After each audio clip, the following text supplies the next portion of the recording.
It's a pleasure to introduce Robert. As most of you know, as I told him my story, I really struggled with the death of my identical twin sister.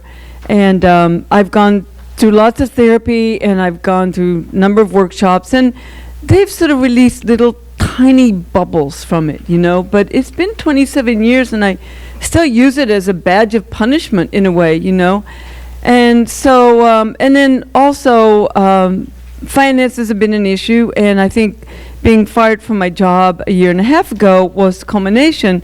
Like, I've never been fired, and so there was shame and guilt built on shame and guilt, built on shame and guilt, built on shame and guilt, and it just, and so I've just been laying on my bed and watching TV like comatose, practically, and watching Robert's videos.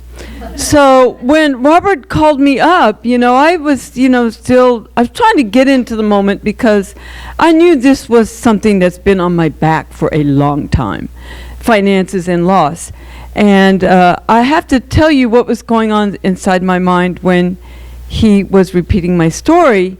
And he says, so like, your sister dies, and you got fired, and now you're learning to be a bag lady.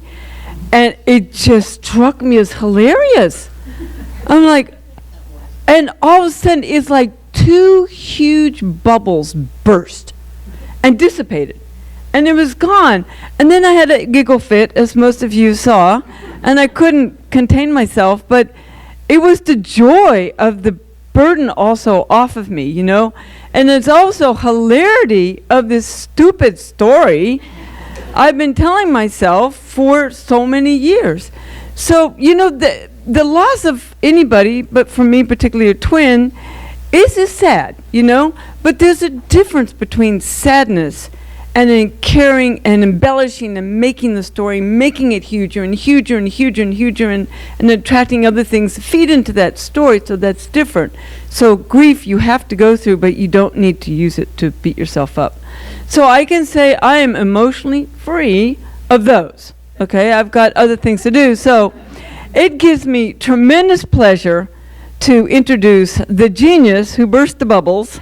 Thank you, Robert. Robert Smith.